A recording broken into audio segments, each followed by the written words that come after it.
Hey there, everybody. Welcome to Fresh Out the Podcast, the greatest podcast in the world. I'm the board game guru, game master extraordinaire, and handsome devil, Jahananan. And I am the media and movie mastermind, the Funhouse, Drew Munhausen. This is episode 131 of Fresh Out the Podcast. And Jahan, you survived. We actually didn't record an episode last week. I was actually sick, so it worked out. But a big part of that was you didn't have internet. No. For a long period of time at your home. I didn't have internet at home for like a whole week. It messed with my streams. I was actually going to do a promotional stream for a solo TTRPG that was sent to me. But I told them, I was like, I can't do it. I don't have internet for a week, so I'm going to have to reschedule that. And it was a big pain in the ass, man. It was hard. We managed to watch movies and stuff by using our phones as hotspots to the, stuff like that. Like, I connected my phone to my Xbox so that I could, log in so I could play games. It was just a mess. I was going to say, did you, read books and play board games? You heathen? You pilgrim? No, we did play some board games, had some good times with that, but we were able to find some workarounds. That's good. That's good. No, it's funny because in my mind, being without internet, it's like you may as well be without power. Like, obviously, it's a nightmare. If you don't have internet, you can still function. But I literally, in my mind, I imagine at night he's just sitting around by candlelight, which I know that's not the case. I may do, but I've been a streamer for 5 years almost, so taking that away from me is upsetting. So it's part of your normal routine. It is. Well, luckily your internet was back, and you were able to. Not that this would have interfered with it, but you were able to go see the movie that's now had the biggest opening of the year. Have you heard of a movie called Deadpool and Wolverine? Apparently, it's pretty popular. I've heard tell of such a film, and I was very excited to behold it with my mind peepers. Yeah, I've actually had the pleasure of seeing it twice at this point. I feel like it's rare that the first time we're talking about a movie on the podcast, I've already seen it twice before we talk about it. Yeah.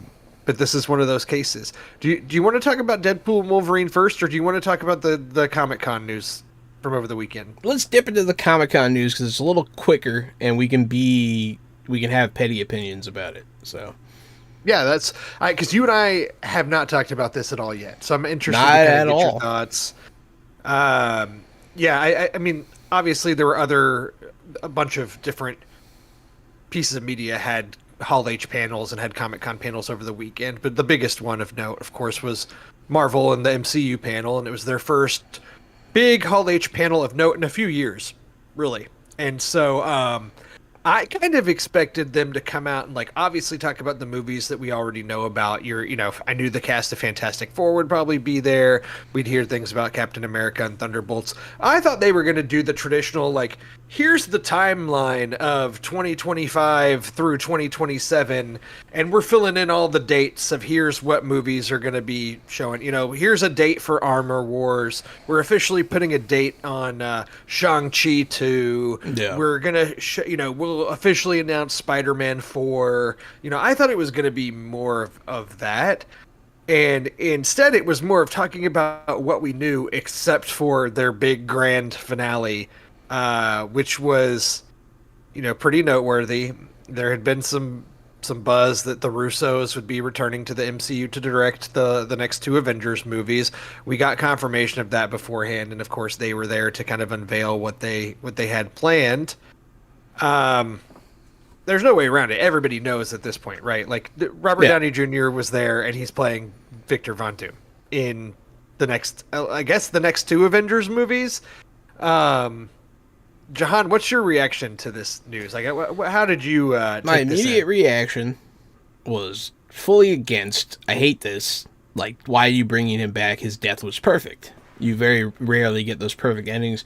But, I mean, they're doing all this stuff with multiversal stuff. It makes sense that he could be back as a variant. But is he explicitly, is he, playing Victor Von Doom, or is he playing Dr. Doom? This is where all the question marks are. I've watched the clip of the Russos revealing it a few times, and they do say who we have to play Victor Von Doom. So, like, as if it's going to be Victor Von Doom. Yeah. My hope with this. So I'm less against it than you are. But when I first saw the news, I thought, like, you know how Twitter's full of parody accounts that will share fake news to Yeah, you get thought it you was to a joke. like double take? Yeah, I first was scrolling and kind of refreshing for updates from this panel, and when the Robert Downey Jr. stuff happened, I was like, this is a fake out. This is something not real, and then quickly realized it was real. Yeah, they're To doing that me, hard King pivot. It's yeah, understandable, and I guess. and making a big show of this to me is just the ultimate sleight of hand move for that exact reason. It's a look over here. Like, let's not worry about this Jonathan Majors drama and what's going on here. And is Kang going to be recast? And what are we doing? No, just don't think about that. Look over here. It's Doctor Doom and it's Robert Downey Jr. playing the role. Like, that's kind of my take on it. Is it's a huge big move that sets the clear direction of what they're doing now, while seemingly just totally discarding everything Kang that they had planned, quietly doing away with all of that. Because my understanding, or the way I'm looking at this, is Kang's done, right? Like, we're not seeing Kang again in any way. Yeah. It's not the way I thought they were going to get rid of him. I thought that maybe like they were going to zoom out from the Kang console and then just another Kang was going to blow it up, but this Kang's a different actor because why can't it be? And like I feel like that would have been clean enough and really funny. But they went hard, man. They went hard. I've come around a bit on it. Like I'm not. The Russos are doing it. I think it'll be cool. Doctor Doom's the best. It's just shocking. Yeah, I'm all for Doom. Like, Yeah. Doom, yes. Give me all the Doctor Doom, one of my favorite Marvel villains. I'm all for Avengers Doomsday and then Secret Wars having Doom, all that. It's the Robert Downey Jr. of it all that I think is getting to be a little bit, I'll just say divisive. I don't think it's overly divisive. I mean, I feel like mostly the reaction from hardcore fans is, am I generalizing it too much to say that it's positive? I mean, you watch all the videos and the freakouts of social media seemed like, oh, we're totally back. But there are people now kind of taking a step back and saying, questioning, is this a good choice or not?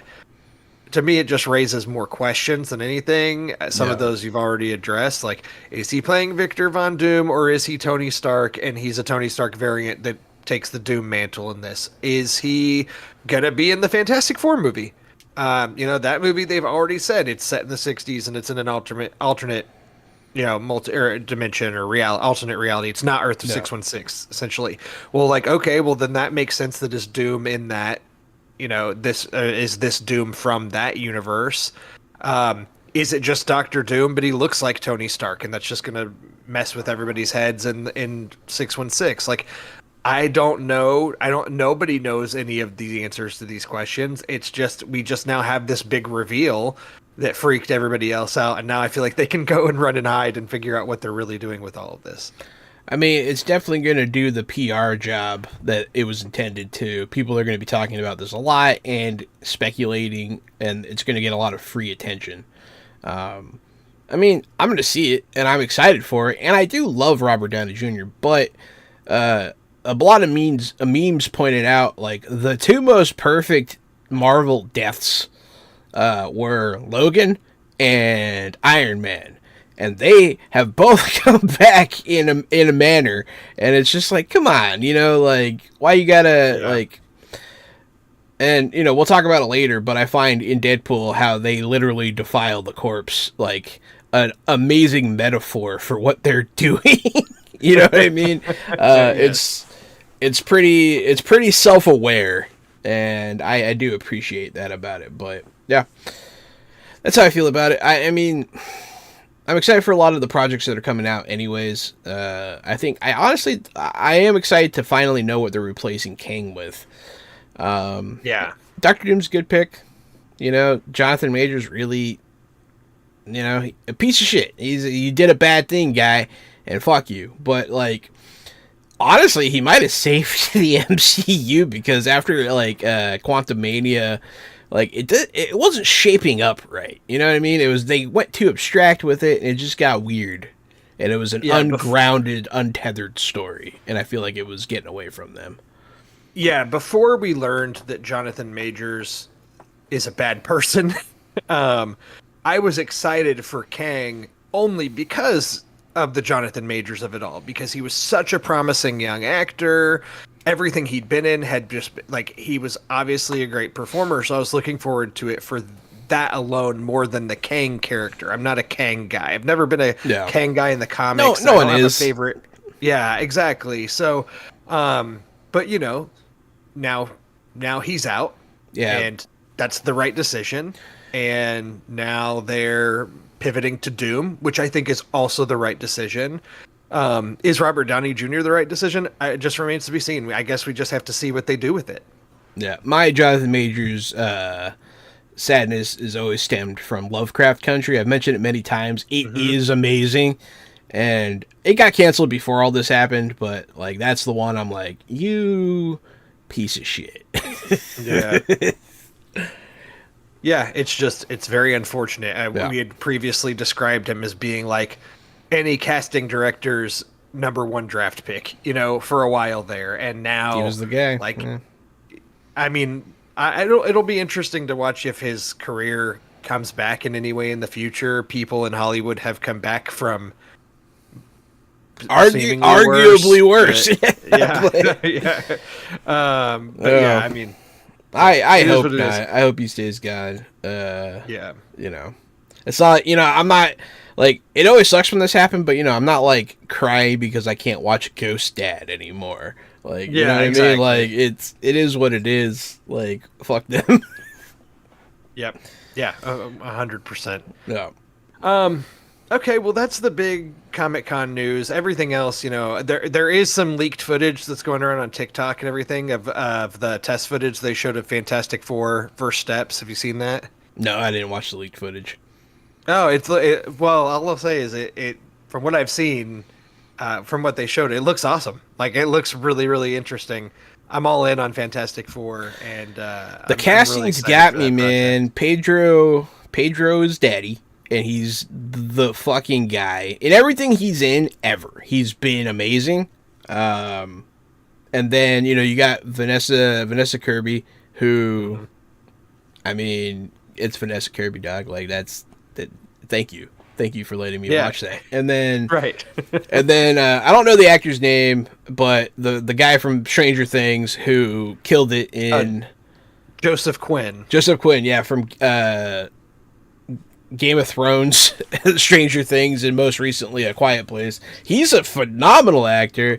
And then we have the guy playing the Thing who is in The Bear, who's also I feel like he's gonna nail that tough Brooklyn you know, attitude.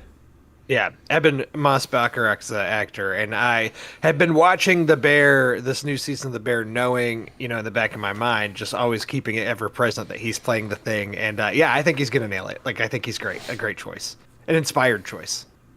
Yeah, it's pretty funny that a Marvel character accidentally Xanaxed a bunch of children at a kid's party, though. That's pretty funny. Yeah. So that's the news out of San Diego Comic-Con.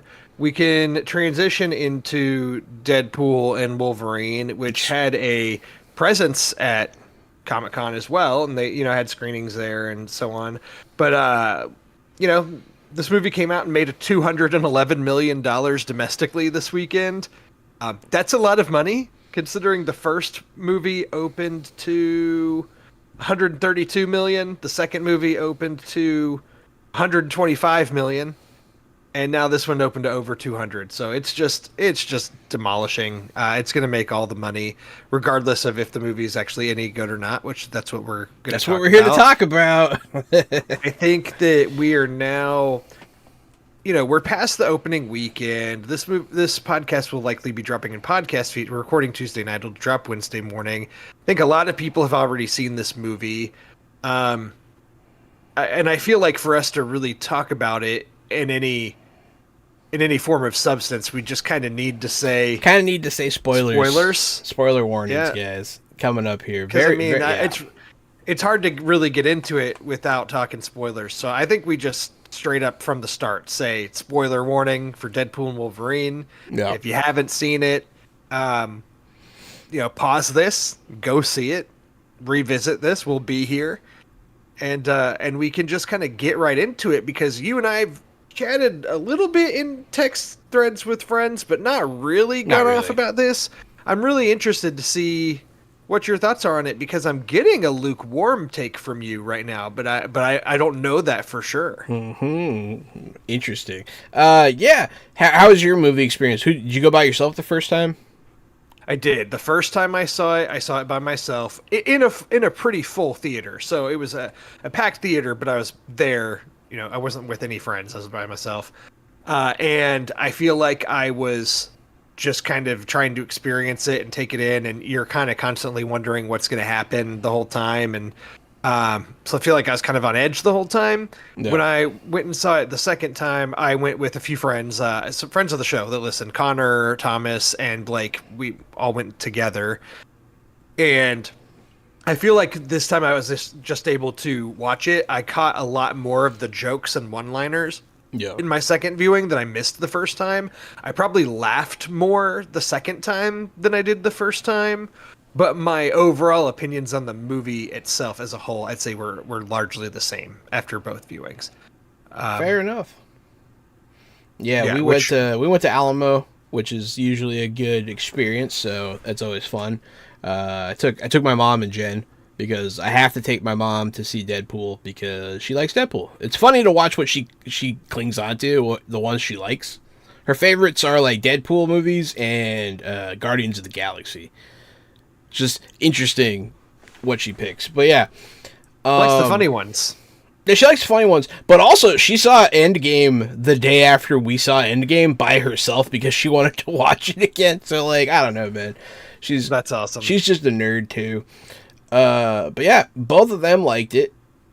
So I'll just say that up front. Yeah, Deadpool, I mean, base opinions, I liked it, and I was entertained. That's my base opinion. And we'll get into more. But yeah, so this movie, it opens up, it's weird. It opens up completely differently than I expected. With, him being the car salesman and all this other stuff and the birthday party. Because the other movie ended with, didn't they have a scene where, some people break in the door and start shooting people and he, starts going back in time? Or whatever. I think that's right. I know that there's a montage at the end, I think, of him traveling through time. To be honest, I did not rewatch Deadpool 2 before seeing this one, and I've only seen it the one time I saw it in theaters. So, it's... I remember Juggernaut, and I remember the kid that's in it, and, I remembered... I remember a lot of it, but I... Here's my thing with the Deadpool movies. I think the first one's fine, and I thought the second one was good. But, I kind of thought overall people love those movies, and, I think that they're fine. I think they're a little bit overrated. I think Deadpool's a fun character. I like the gimmick and so on. But, overall, I'm not a Deadpool fanatic, so to speak. I was more excited for this movie, not because of the Deadpool of it all, but just for what its implications could be from a bigger picture, and it was very clear they were going to be doing a lot of cameos and a lot of things, and I was really more interested in that than the Deadpool of it, probably.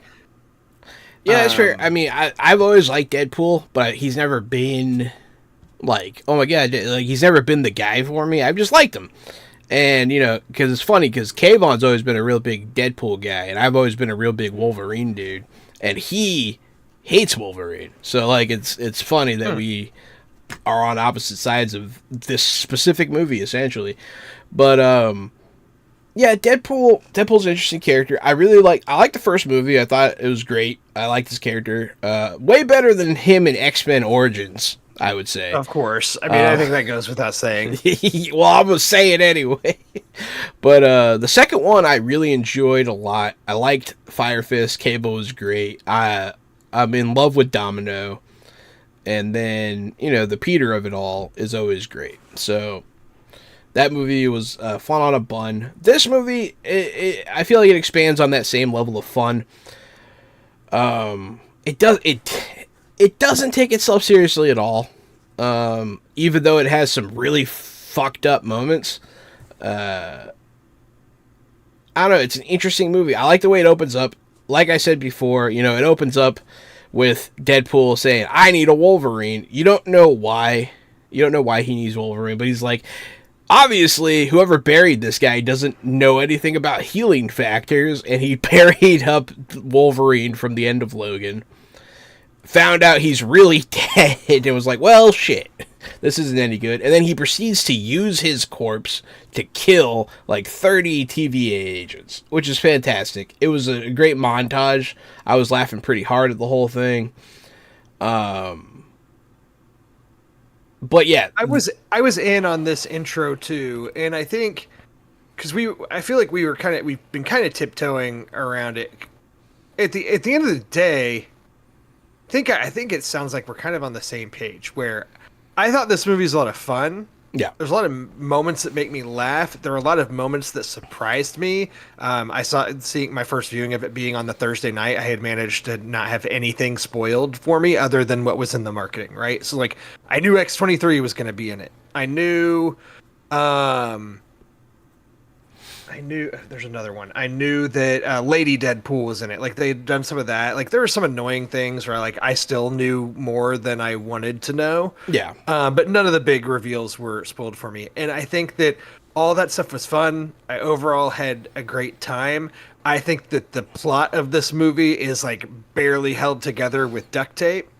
I think that it doesn't make sense when you stop and take a look. It just doesn't. It's ridiculous. The movie's relying on you just having a good time and not thinking about it too hard, which is fine. I don't have a problem with movies doing that because, again, I had fun and I didn't have to think about it too hard.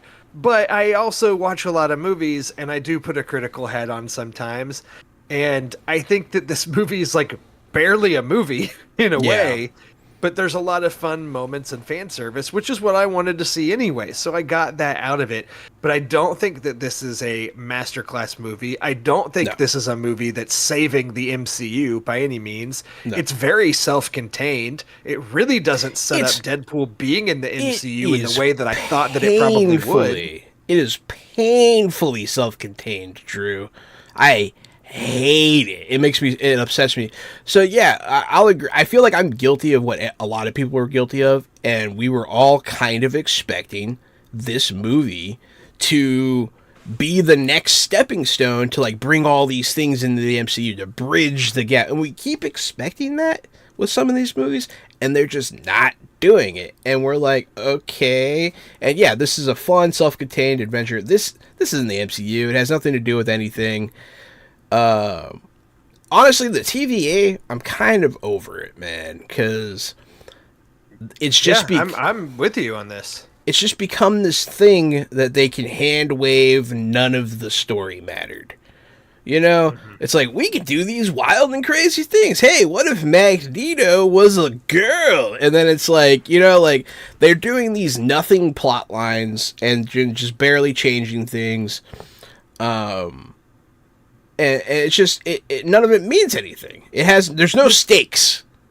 There's really this movie kind of did a really impressive feat in the sense of there were a lot of questions I was expecting to get answered going into this movie, right? Yeah. A, how does Deadpool end up in the MCU? B, is Hugh Jackman's Wolverine gonna be the Wolverine of the MCU, or what is his future moving forward until he's 90? do we have an answer for what exactly is happening with the X-Men moving forward in the MCU? Like, is there a direction there? Those were big questions I thought we would at least have some Yes. movement with. And this movie kind of managed to address all of those questions and answer none of them. It's really kind of impressive.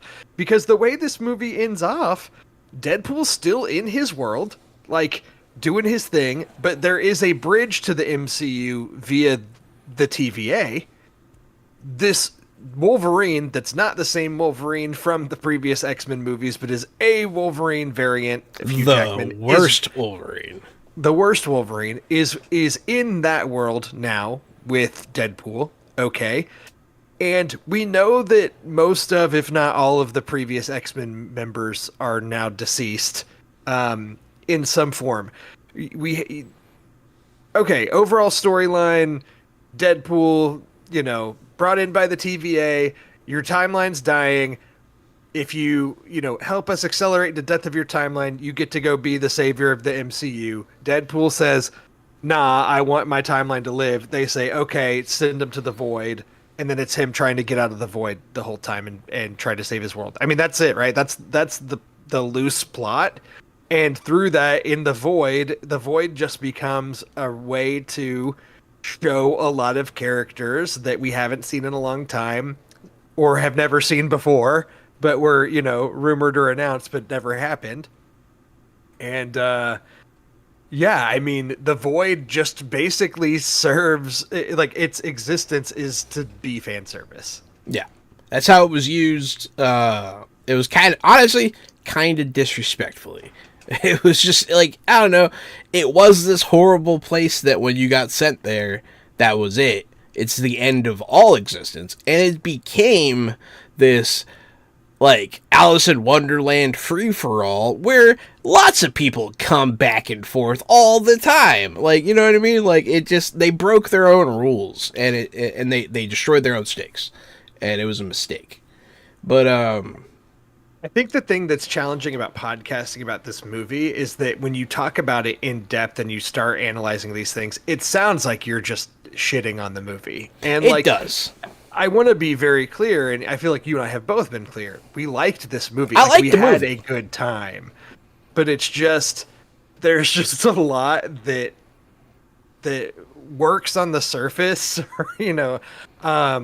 that especially when you rewatch it and you've lost a lot of that sheen. Like for me on rewatch, the exposition scenes drag on rewatch.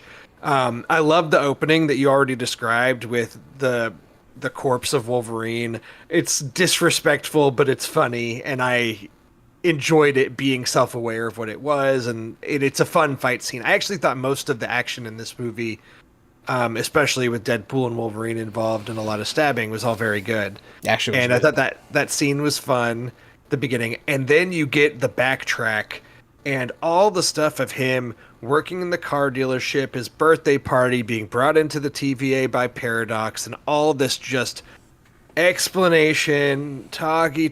I'm like, I was interested the first time because I was just like, what's going to happen? But the second time, I was like, this is so exposition heavy. It's because you know the answer to that question, what's going to happen, and the answer is nothing. And right. that's why you know there's no stakes, and they just kind of reset things at the end. But I mean, there were a lot of good things in this movie too. Honestly, one of my favorite villains in the MCU, Cassandra, she was crazy. Her performance was great. She was terrifying.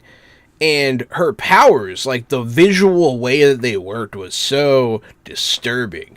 And the way she was just grabbing people's skulls and throwing them around, like, she ripped that guy's skin off, and oh my god, it was excellent. So that was good. That was a good bad guy. I liked her too. I still felt like the stakes, despite them trying to make the stakes high, never seemed that high. Like I thought she was interesting, and I also liked the hands and the head and the fingers through the face and moving under the skin. I like all that kind of stuff visually. I don't know if I ever really saw her as an actual threat to Deadpool and Wolverine directly. Yeah. I mean, fair. More so to other characters. Yeah, I mean, but that's the thing. Like, even if you kill other characters, they're all just, you know, characters you just met that are variants of characters you care about. Like, it was nobody important ever on screen. And you got kind of this mix of, like, I think we can kind of get into the cameos and the people that we see during the Void section of it. What was your favorite cameo? The one that got me, that had me the most shocked, that I was the most excited for, was Wesley Snipes' Blade. Dude, me too. I was like, oh, like my jaw dropped. I was like, oh, it's Blade. Like yeah. And then when they made references, pardon my French, I think out loud my exact words were "holy goddamn shit" when it happened. I think is what I said. I might have said exactly the same thing. I don't know, man. I said something because it was quite the. And I liked how they referenced the fact that he hates Ryan Reynolds. Because when they made that reference, I was like, oh yeah, they were in Blade 3 together. I forgot. Yep. Yeah, here's the thing. Not to be the guy that's like, I guessed that this was going to happen, or I knew this was going to happen. But I did find myself thinking, and apologies for the tangent, but this just is what it is. The Flash last year, right? That movie, which I liked at the time, has probably not aged very well. But we got the, if you can call it cameo, because it was pretty much all CG, but we got the Nicolas Cage as Superman cameo in that movie, right? And that kind of established, in a way, for these comic book movies, truly nothing's off the table, right? We can see characters that we've seen before. We can see characters that we haven't seen before that were rumored or that were supposed to happen that didn't happen. So that's like Channing Tatum. My mindset. Like Channing Tatum as Gambit, who is, long attached to play Gambit in a project that could never get off the ground, and it seemed like they were finally moving forward with it when Disney bought Fox and that project got dropped. And I did have the thought because, David Leitch directed Deadpool 2, and David Leitch worked as the stunt double for Brad Pitt for a long time, right? So he has a long time friendship with Brad Pitt. Brad Pitt shows up in Deadpool 2 in a very small cameo. David Leitch also directed Hobbs and Shaw, which Ryan Reynolds shows up in. David Leitch also directed Bullet Train, which stars Brad Pitt and Ryan Reynolds and Channing Tatum have roles in that. And then there was a movie, not a David Leitch movie, but there's that movie, The Lost City, that had Channing Tatum in it, that Brad Pitt is in. And so, there's just this period of time between 2018 and 2022 where Ryan Reynolds, Brad Pitt, and Channing Tatum are just all showing up in each other's movies all the time, right? And so I have that piece of knowledge plus the expectations the Flash has set up for me. And I thought to myself before seeing this movie, there's probably a pretty good chance we get Channing Tatum showing up in Gambit as this movie. So I was surprised when it happened, but not necessarily shocked. Yeah. I was more surprised at the fully comic accurate outfit and, costuming and everything that they did for that scene. I loved how shitty his accent was. It made me laugh really hard. It was so bad. Yeah, and the jokes about who's your dialect coach, and it got a good laugh out of Blake, who was sitting next to me. I believe he says, "Who's your dialect coach?" The Minions, and that got a big laugh out of us. Yeah, it was awful. It was so good. But yeah, you got him, you got X-23, you got friggin' Carmen, or not Carmen Electra, you got Electra play Jennifer Garner. By Jennifer Garner, yeah. And then we skipped over, I mean, there's all the X-Men ones, like all the X-Men villains. You got Pyro, Toad, Sabretooth. And then there's a bunch of different X-Men villains that are dressed the way that they are in the X-Men movies, but they're played by different actors. Like you see Psylocke, you see Juggernaut, you see the Russian, you see all these people. Lady Deathstrike's there. Lady Deathstrike, yeah. And I don't think a lot of those were played by the same actors. I guess Olivia Munn was busy, huh? Yeah, right. So, and then the other big one, of course, is Chris Evans as Johnny Storm. Did it get you? Torch. Did it get you? And I knew as soon as he showed up. As soon as he showed up, And I was kind of like, okay, and then it hit me. I was like, he's gonna be Johnny Storm. I I could did see the not blue suit. realize. I did not realize that. I didn't know the rules, and the rules are there are no rules. Like, because they show his arm, and you can see red and blue, and so I was They're like, for sure "It's trying to Captain throw you off America." there. And Yeah. then flame on! I died, dude. That killed me. It was so funny. I did not see it coming. Yeah, the setup for Avengers Assemble only to be Flame On. That was it's such when I realized what they were setting up for, I was like, this is brilliant as it's happening. So I was excited for that. Um but it's kind of funny how it treats these characters because I feel like with Elektra and Blade and Gambit, while Gambit they kind of made a lot of jokes out of the dialect and what he was doing there, like when it came to the action, these characters were all in it a lot more than I expected them to be. Yes. But they all get kind of a cool like action send off. Like they get some really neat stuff. Which for Blade and Elektra, it's cool to be like, hey, here's some recognition for you, even if like the Blade movies are pretty well regarded, minus the third one, I'd say. Like the second one, especially the Guillermo del Toro The one, is second like one beloved. is the best one, period. It's a masterpiece. And then Elektra, obviously that movie was widely hated. It was pretty And meh, but it had some pretty cool things in it. It was not good, though. But the gambit of it all is like giving the moment to what never got to be. And so like I appreciated that. It's kind of odd that it treats these characters with some reverence, even though like I don't think anybody's thirsting for Jennifer Garner to come back as Elektra in the long run. It's like it's more of just like here's a nod to your childhood.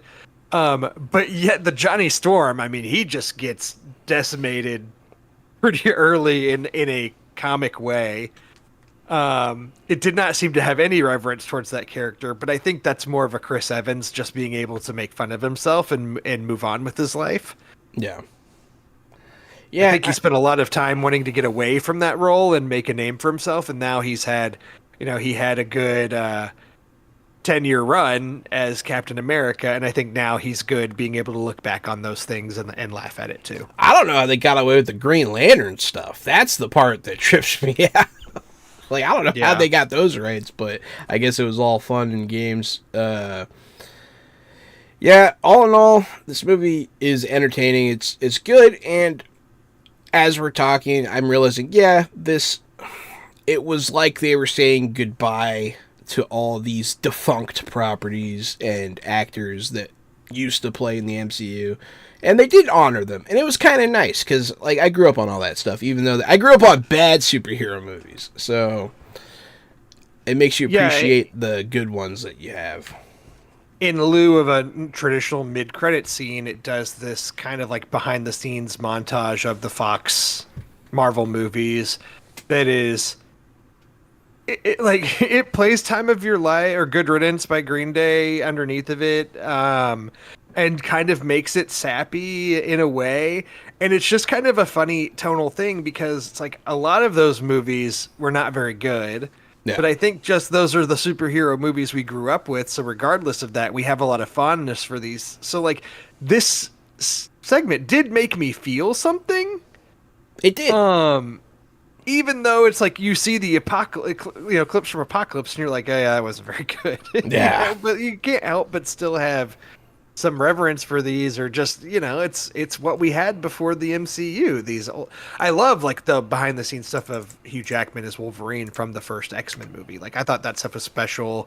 Even Ryan Reynolds doing interviews during X-Men Origins Wolverine, where he got cast as Wade Wilson, and he's not the movie star that he is now, and he's doing more of a traditional media trained interview of, I've always really identified with the character and always wanted to play that, and now Ryan Reynolds is a caricature of himself in a way. He's a character all the time. He basically is Deadpool in real life. And so I just thought that was really interesting. The other main thing from the movie that we didn't really address is there's the Deadpool core that shows up, which really only exists in the movie to create a big fight scene at the end near the climax. Like that's it. Like if you really think about the Deadpool core, all they really did was have a few funny moments and provide an action scene, but they don't serve any purpose otherwise. It served no purpose. The Peter thing was funny. I did like everybody having their own Peter, and Peter having a very large package did make me laugh. Oh yeah, yeah. No, I thought it was fun at the party, at the birthday party. He has the nipple rings attached to his dong, and someone pulls the chain, and he's like, and he's like, "See, it's fun." And it's like, what the fuck is this? Like, what's happening right? That part made me laugh pretty hard. But yeah, this movie had a lot of moments like that. I did like. I mean, the action was cool. I love the fight scene between them in the car. That's probably the best fight scene of the movie. It's such a good fight scene. Two characters with healing factor going all out in a Honda Odyssey. Pretty great. Hot Pool, I think they're calling him, was pretty funny without his healing factor. Oh, nice pool. They call him Hot Pool in Marvel Snap. Oh, okay. You can get him. He refers to himself as Nice Pool. Nice Pool, movie. Yeah. There's shit's Dog Pool, aka Mary Poppins. There's Nice Pool. We also got Lady Deadpool. We got Head Pool. Head Pool's good. Kid Pool. I don't know what the cowboy pool. I think it's Cowboy Pool. We got Samurai Pool. We got Highlands Pool. Yeah, there's a lot of pool guys. Yeah, so I guess what were some of your favorite parts? We'll talk before we wrap this up. I'll say that we haven't talked much about the Wolverine montage, and the comic accurate short Wolverine probably got the biggest laugh in my theater. Me and comic accurate Wolverine are the exact same height. So when I saw that, it both made me laugh and feel bad about my body. So like I was like, oh man, this is great. That was good. And then we got like the Age of Apocalypse Wolverine. We got Patch. We got the I don't know what the proper terminology is for like the Wolverine up on the cross, like the crucifixion. I have no idea. I've never seen that before. That was it's crazy. Like a very famous Wolverine comic cover, but I'm not familiar with the arc of it all. We got the brown suit that he wore in where he fights the Hulk. Thought that was good.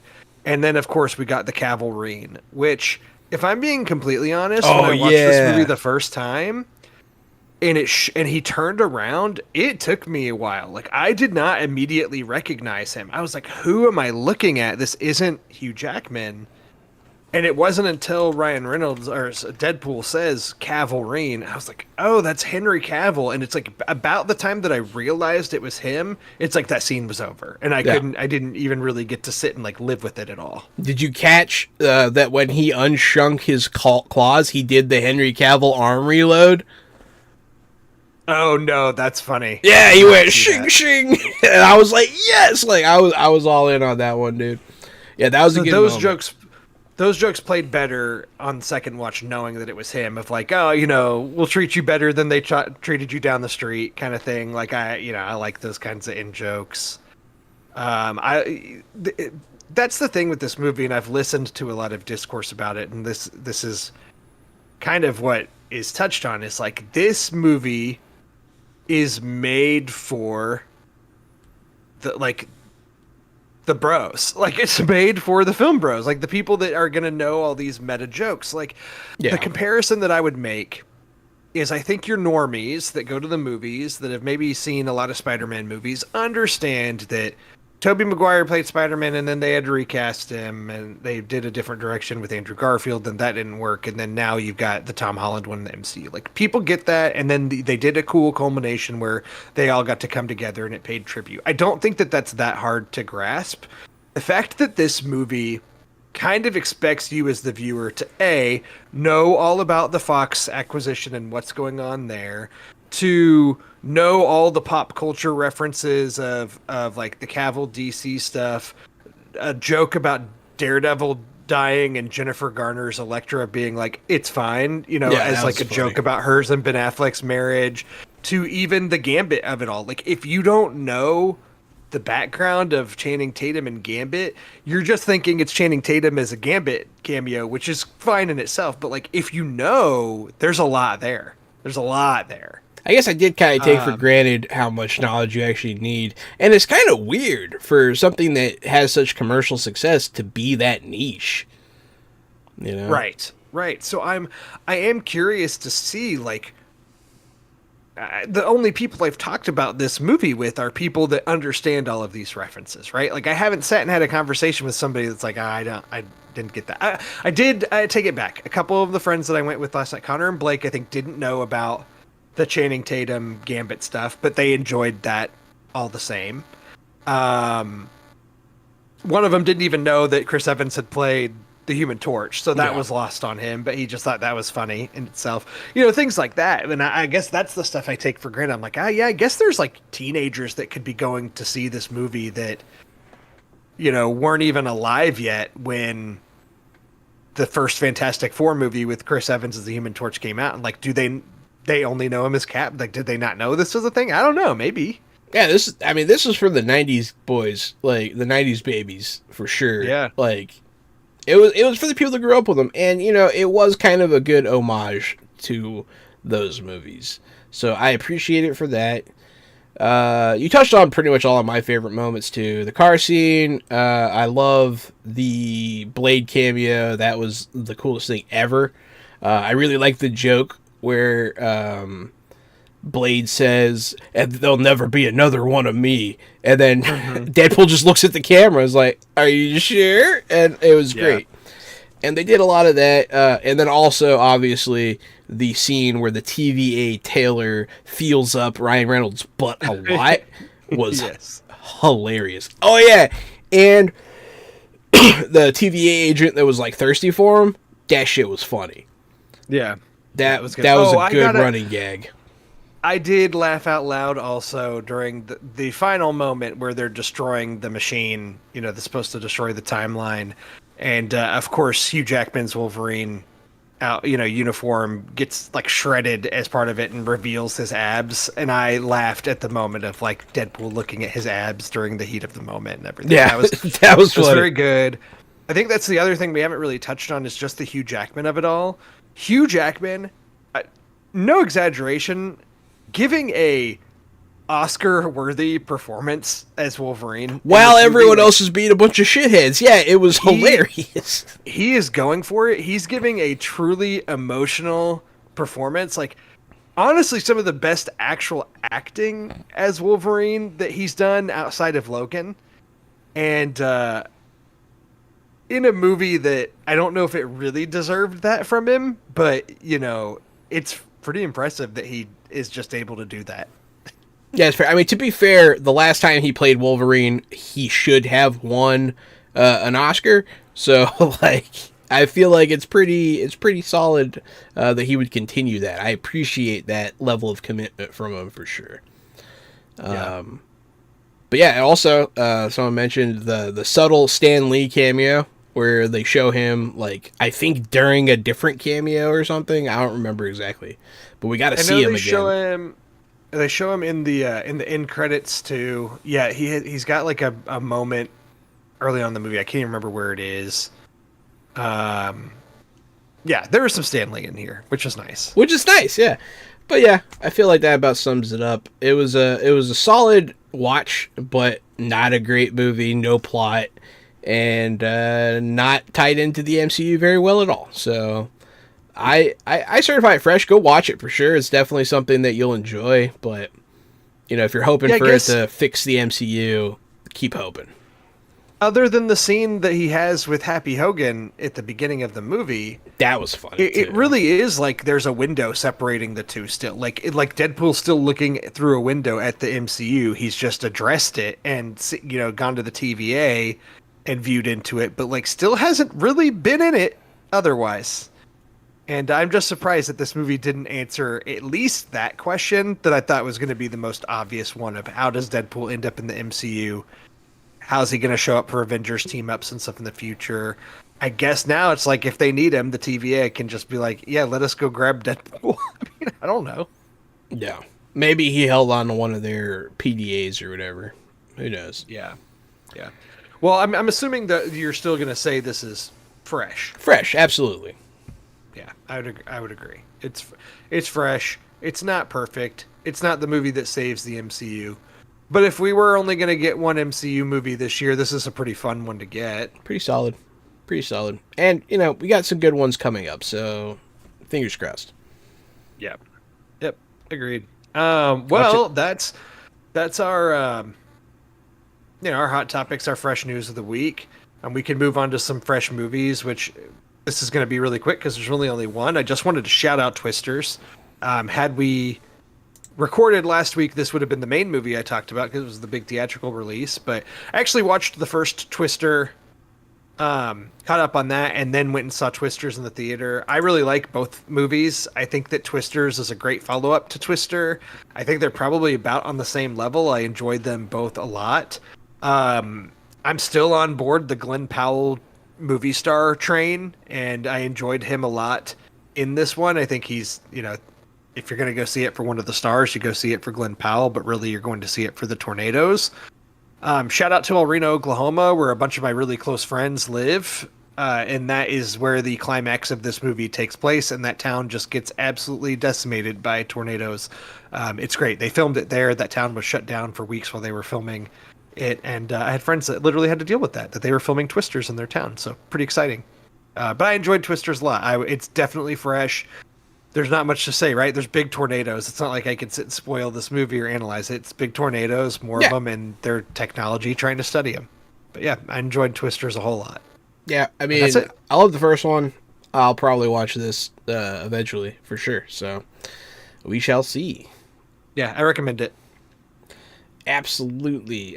Fresh TV of the week. Let's drop in. Let's do real quick. We'll talk about House of the Dragon as it will be building towards some things. So you're all caught up, right?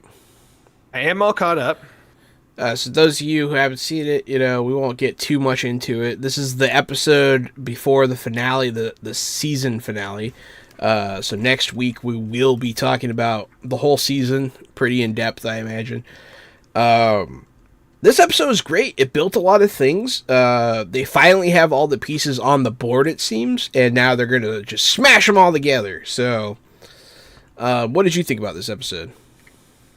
Going into it, I knew that this was the penultimate episode of the season, and I feel like in Game of Thrones seasons past, the second to last episode of the season always did something really big, or something really cool, or had a big battle, or something of the sort. So I went into this episode kind of thinking, like, what are they going to do?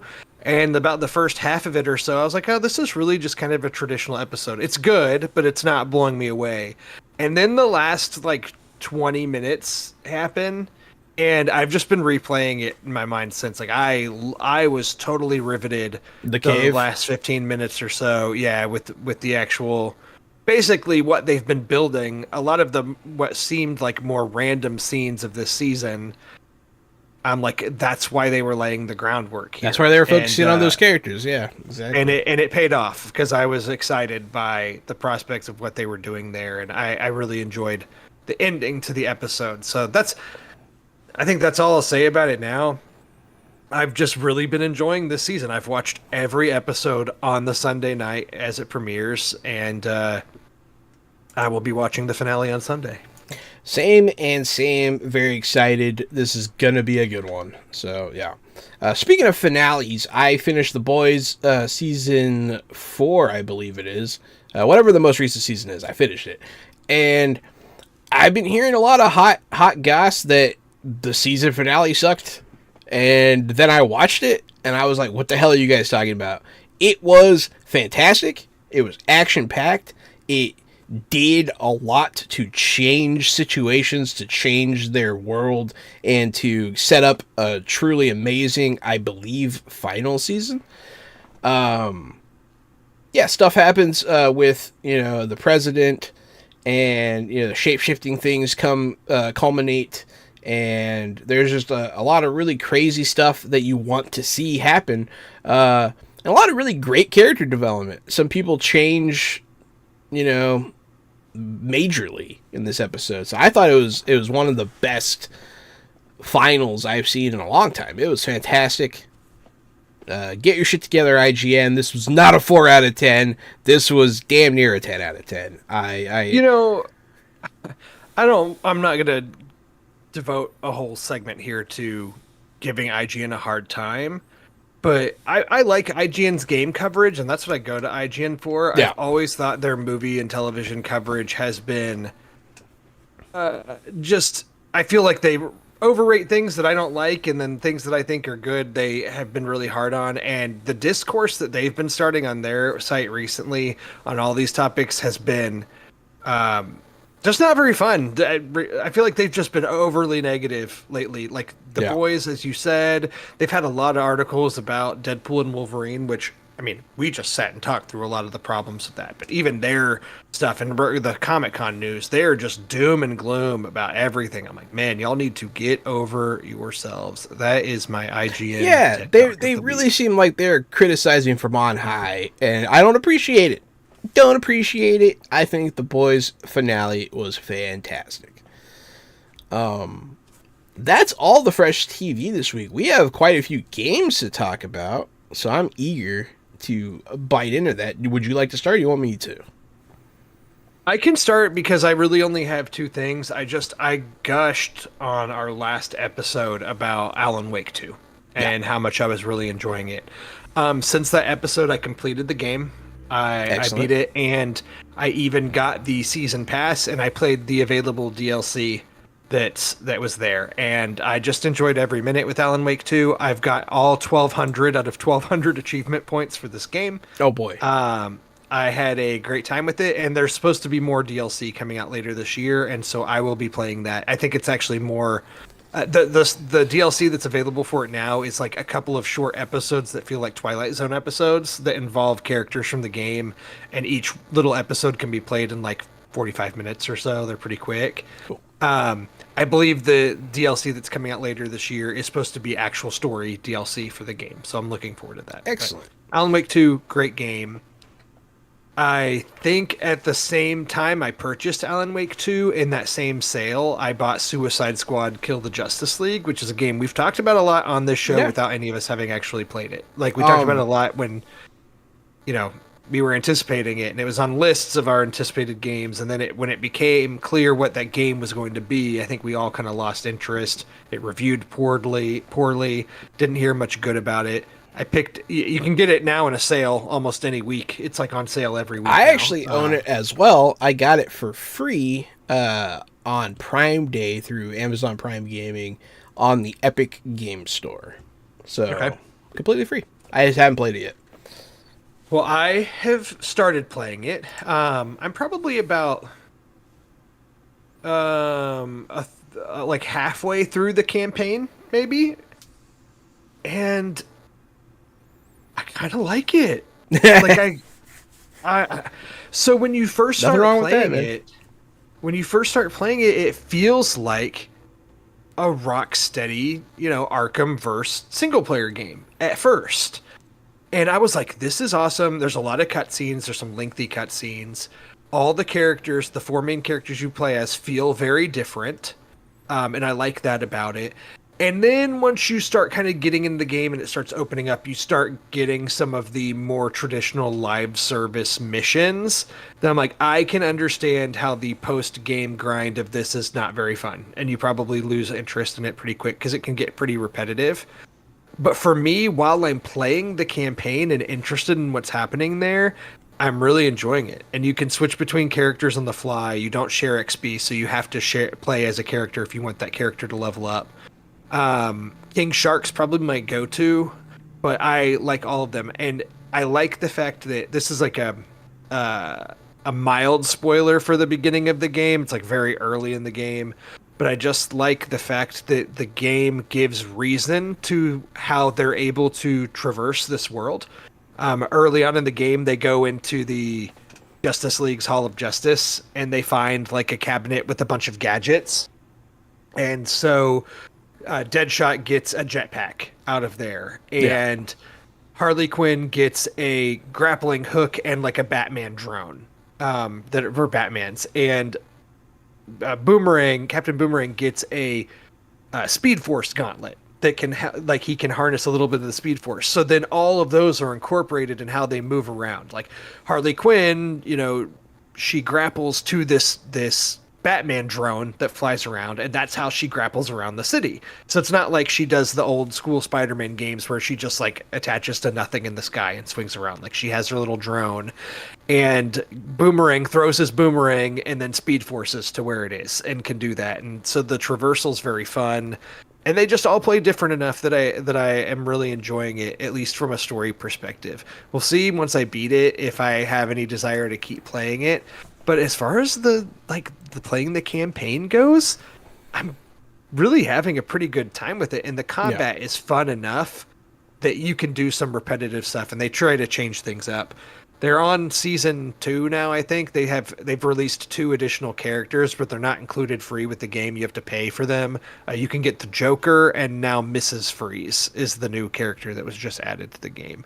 I don't have either of them yet because I'm just playing the campaign as it is, and I don't know if I'll play enough to justify buying those other characters. But Yeah. anyways, yeah, I'm enjoying this game for what it is, probably because my expectations were about as low as they could be. That's fair. Yeah, I mean, like when this game was announced, I was really excited for it, but then it got the bad press, and I avoided it. But I'll definitely be checking it out because it still looks entertaining. Yeah, Suicide Squad. You can see the signs of what this game could have been. Could have right? been. Like had they not needed to do the live service stuff and get rid of that and just have it be the missions that you're doing, but with a more interesting world of secrets and collectibles where you're not focused on like random events and repetitive missions and bad guys. There could have been something very fun here like the Arkham games, but instead they had to sacrifice, I think, a lot of that creativity to make it a live service game. Yeah. And it's always a shame when they sacrifice the game for profits. Because it doesn't work. Did you play the Avengers live service game? I did, and was not a fan. Yeah, and I played that one, and I played the campaign because I wanted to see what they did with it. And I personally think Suicide Squad Kill the Justice League is significantly more fun than the Avengers game was. That's good. I like the Avengers characters a lot more and the power sets and everything, but this game I feel like functions a little bit better, at least with the characters involved. Yeah. No, that's fair. I mean, yeah, I'm going to be checking it out. You know how you know that I respect your opinion, Drew? How do I know? Already bought Alan Wake 2 because it was on sale, and I was like, yeah, Drew's been talking about this one, I'm going to get it. So I picked that one up already. I haven't played it yet, but I'll let you know what I think. Oh man, I think you're like the opening scenes of that game and the opening world where you're playing as Saga just drew me in. I think you will. I'll be interested to see what you think. Yeah, and speaking of Arcane versus Batman games, I also on sale bought the 3 Arkham game collection for like $4 on Xbox, and I started recently playing Arkham Asylum again, and I'm diving into it, and it's fun. It's a fun game, and I'm happy I'm doing it. I'm really excited to get to the second game, because that's where I stopped playing. The ending of that one got spoiled for me, and I lost interest. But, yeah, so I want to play that one, and then the third one, and I'm excited for that. $4! You might... It's often on sale for that much. So definitely, if you've never played the Batman Arkham games, give them a shot. They're very unique and very well done. You feel like Batman. And they have that full Gotham Arkham flavor. Like all the way. It's as Batman as a game has ever been. So check it out for sure. But if free games are more to your liking, I played a couple of the offerings on Game Pass that I've been excited for. I will talk about first Flintlock, The Siege of the Dawn. This game is it's surprisingly, I wasn't expecting a Souls-like. It's very much a Souls-like in the same way that Jedi Survivor is. Where, you have your XP, you have to go pick it up if you die, and you have these meditation points where you can spend it on experience. So it has that Souls-like quality and kind of the combat, you're dodging, you're countering. Certain enemies have certain powers that you have to circumvent, like pulling people's shields away with a parry attack, that kind of thing. But the story is great. So you are what's called a sapper. These are specialized soldiers that use black powder and black powder weapons to fight against the undead scourge that have been pouring out of this specific city.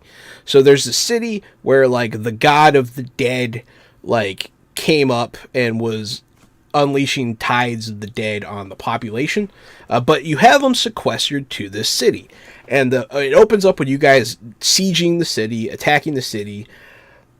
You come to the gates. There's this horrible monster, which isn't undead at all. It's like a sphinx, man. It was crazy. I didn't expect it, and that fight was nuts. You lose that fight, because of course you do, and the undead spill out. The god of the dead is freed, but also when you accidentally opened up the barriers, you freed a lot of other gods. So this game is like it's Black Powder times like mythology come to life game. The story wise, like there are these gods that are taking over cities and stuff, and you have to fight them. Like you have to fight their minions.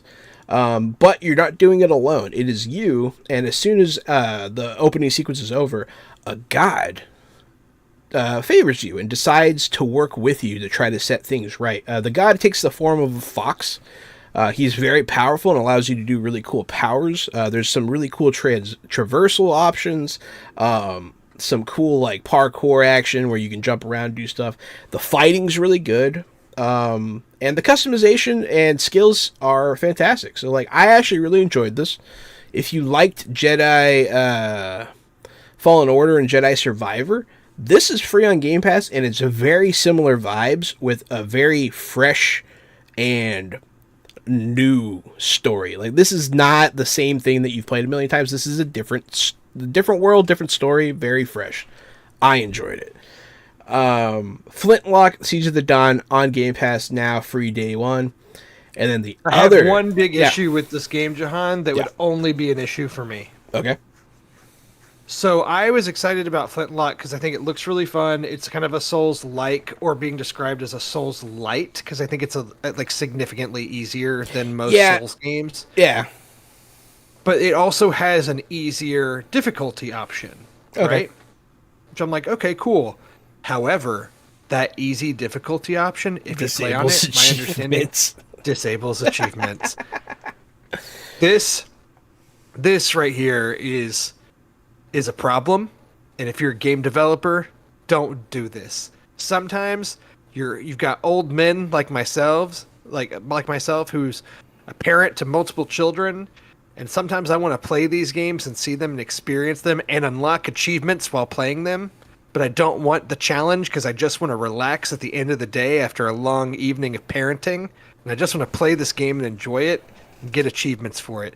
You all should be ashamed of yourselves for doing a move like this. Hey, that's a fair criticism, man. That's fair. That is, I mean, it's also kind of ableist, but you know, yeah, I feel you. I feel you. It is worth playing on regular difficulty though if you get a chance. But it is challenging.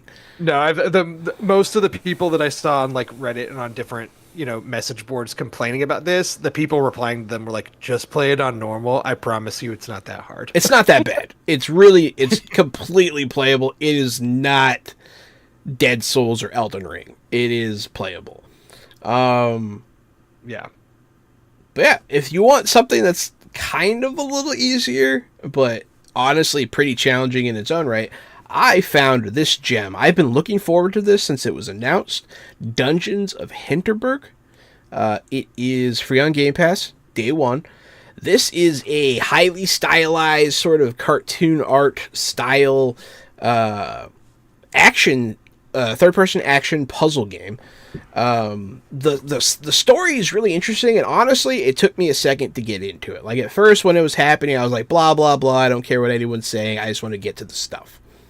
But somehow this world and this setting pulled me in, and I started caring about the world, the characters. I was interested in what was happening because it is a unique setting. Essentially, the story is somewhere in Europe. I don't remember where exactly.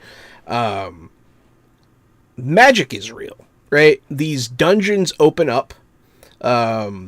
These essentially portals into another world open up, and they're studied and blah blah blah. But eventually, they are commercialized, and they come up with this new thing called adventuring tourism. So essentially, you go to the city of Hinterberg, on vacation. You sit in a hotel, and you're what's called a slayer. There are people that will show you the ropes. You know, they have stores that sell armor and swords, but this is completely modern day.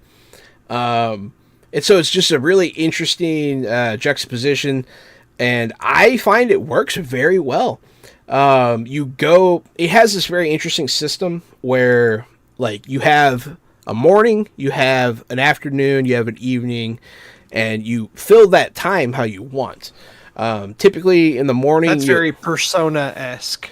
Yeah, series that I like a lot. Okay, yeah, you might like this. It has that Persona-esque like time management thing where you have certain periods of time in the day, but it also has the relationship systems where when you choose to spend time with a certain character, it'll unlock something and it'll develop your relationship. And honestly, it's not as bad or tedious as a lot of these like relationship managers or dating simulators can be. It's not really like that. It's just sort of, you do a thing with a person, you get to know them a little better, you have a dialogue, and then boom, you unlock a magic slot or this or that. The game starts off a little slow. The first dungeon's pretty easy. Some crazy stuff happens story-wise that causes the dungeon to be harder than it would normally be. You survive, you get out, and you decide, someone talks you into staying and seeing this through and, like, doing your vacation.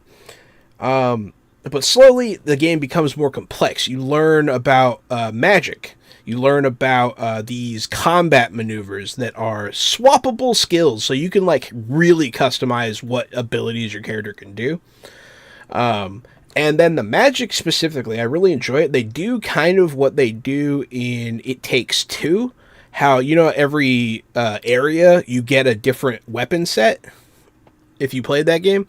So, like, they're specific to the region. So the spells are also region specific. So if you're in the mine area, you have the explosion ball and the chain shot. And if you're in the tree area, you have the wind spells. And so it makes the combat different in each area, and it makes the puzzles completely different in each area. The puzzles start off easy and kind of eye roll easy, but they build up to be very much in the realm of Zelda level puzzles here. Like, I was impressed with some of the complexity and how fun they were. Like, I really enjoyed these puzzles a lot. And so I've played through, like, at least a week's time in this game. You go to the dungeon, you go at night, you get to choose what to do. You have bars like rest and like entertainment that you have to fill too. So like you can go to the movies by yourself instead of improving a relationship. It has a lot of stuff like that. I love the characters, I love the setting, and the gameplay is solid. The combat is challenging, but not ridiculous. The puzzles are engaging and complicated and fun and rewarding. So this game balances very well difficulty with playability and reward. So it keeps you coming back. I found myself picking this game up multiple times when I thought I was just going to play it once and put it down. Dungeon of Hinterberg, I think this is an absolute hit. Completely certified fresh. Honestly, one of the most fun games I played in a while. Very cool. I really enjoyed this one.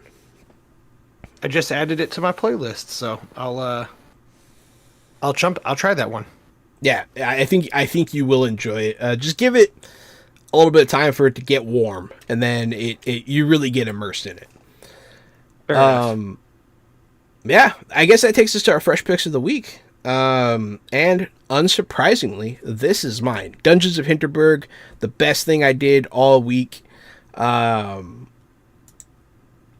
enjoying gaming again for the first time in a long time, and I think the games are better again. I think that they're starting to release good stuff consistently, at least for a while. So I'm having fun with it. I'm excited. I'm happy. Dungeons of Hinterberg. I was struggling. I hadn't put anything here yet because I was like, it'll come to me as we're recording. Because while Deadpool and Wolverine is the hottest topic of the week, I don't know if it's my actual fresh pick. Yeah. And I'm over a week removed from Twisters, so that's not fair. I think I'm going to go with House of the Dragon as my fresh pick of the week, which it's been a fresh pick for me for almost 7 weeks now in a row, honestly, since the premiere happened. And, but this last episode I thought was very strong, and the ending in particular I thought was probably the coolest thing I saw in media this week. So I'll say House of the Dragon. It's my fresh pick of the week. Yeah, man, it was cool. They heard all our complaints about the first Game of Thrones series, and they were like, you know what? You want dragons? Dragons you shall have. So I'm happy with it. Hey, everybody. I hope you enjoyed that podcast. It was two friends talking about things they enjoy together. This has been Fresh Out the Podcast. I have been the board game guru, game master extraordinaire, Jahananan. If you're interested in hearing me yap and run TTRPG games, check out Fresh Out the Box. We're playing Fantasy Age. We're playing Vampire the Masquerade soon. We're playing the Fallout game from Odysseus. Doing all kinds of fresh stuff all the time. So check it out. Fresh Out the Box. And I'm Drew Munhausen. You can find me at Drew Munhausen on Twitter. You can find me over on Letterboxd, where I'm logging the movies I'm watching each and every day and week.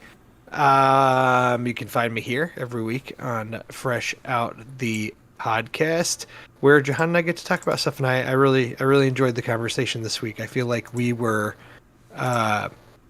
able to enjoy things and also able to criticize them in a constructive way. And I think that was nice. And I think that's what we've been able to do after 131 episodes of this show. Wow. Hey, man, I've enjoyed every single one. So thank you. And thanks, everyone, for listening. Stay fresh.